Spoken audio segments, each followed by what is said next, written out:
मध्य प्रदेश के लाखों अतिथि शिक्षकों के लिए एक बड़ी और अहम खबर सामने आई है। वर्षों से नियमितीकरण की मांग कर रहे अतिथि शिक्षकों को लेकर राज्य सरकार ने विधानसभा में अपना रुख पूरी तरह साफ कर दिया है। अगर आप भी अतिथि शिक्षक हैं या फिर आपके परिवार का कोई सदस्य इस व्यवस्था से जुड़ा है तो यह खबर आपके लिए बेहद महत्वपूर्ण है। नमस्कार, मैं हूं आपके साथ स्वाति और आप देखना शुरू कर चुके हैं विंध्या टाइम्स। सबसे बड़ा सवाल यही है कि क्या मध्य प्रदेश में अतिथि शिक्षकों का नियमितीकरण होगा? क्या सरकार उन्हें स्थायी नौकरी देने की तैयारी कर रही है और क्या अब उन्हें 12 महीने का वेतन मिलेगा? इन सभी सवालों का जवाब शिक्षा मंत्री ने विधानसभा के मॉनसून सत्र में लिखित रूप से दिया है। दरअसल हर साल स्कूल खुलते ही प्रदेश के कई सरकारी स्कूलों में शिक्षकों की भारी कमी देखने को मिलती है।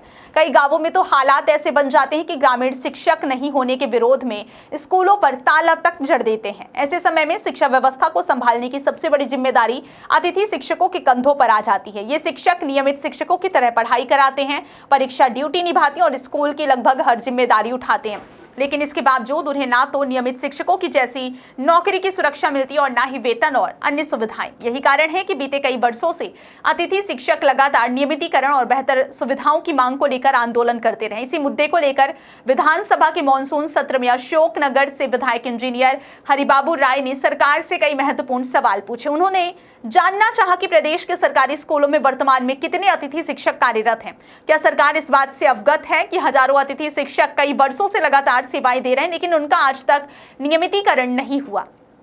उन्होंने यह भी पूछा कि क्या सरकार अतिथि शिक्षकों को स्थायी सेवा में समायोजित करने या नियमित करने के लिए कोई नई नीति या योजना बना रही है। विधायक ने सदन में एक और महत्वपूर्ण मुद्दा उठाया। उन्होंने कहा कि ग्रीष्मकालीन, शीतकालीन और अन्य स्वीकृत अवकाश के दौरान अतिथि शिक्षकों को मानदेय नहीं मिलने से उन्हें आर्थिक परेशानियों का सामना करना पड़ता है। क्या सरकार छुट्टियों के दौरान भी उन्हें वेतन या मानदेय देने पर विचार कर रही है?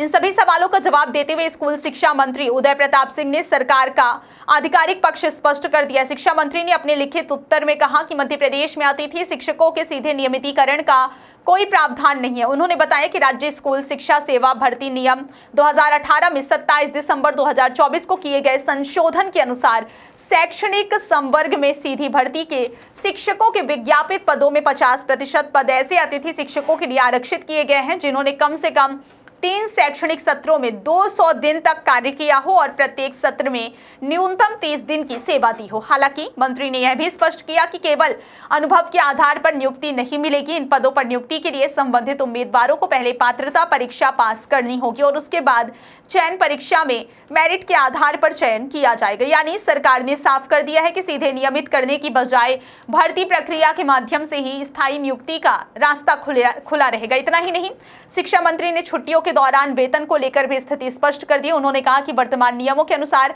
अवकाश अवधि में अतिथि शिक्षकों को मानदेय या वेतन देने का कोई प्रावधान नहीं है। यानी गर्मी की छुट्टियां हो, सर्दियों की छुट्टियां हो या अन्य अवकाश, उस अवधि का भुगतान फिलहाल सरकार नहीं करेगी। सबसे अहम बात यह रही कि सरकार ने यह भी स्पष्ट कर दिया है कि अतिथि शिक्षक व्यवस्था एक अस्थायी व्यवस्था और फिलहाल सरकार नियमितीकरण पर कोई विचार नहीं कर रही है।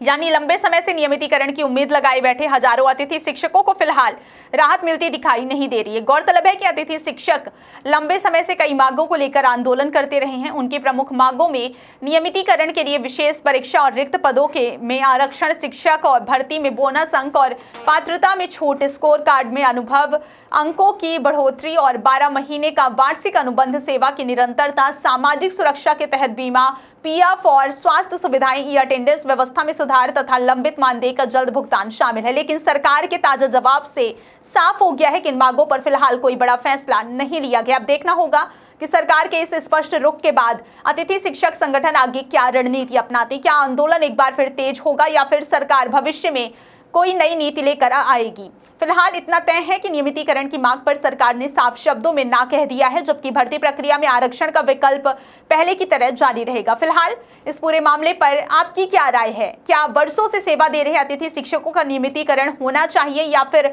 भर्ती प्रक्रिया के जरिए ही नियुक्ति सही रास्ता है? अपनी राय हमें कमेंट करके जरूर बताइए। बहुत बहुत धन्यवाद।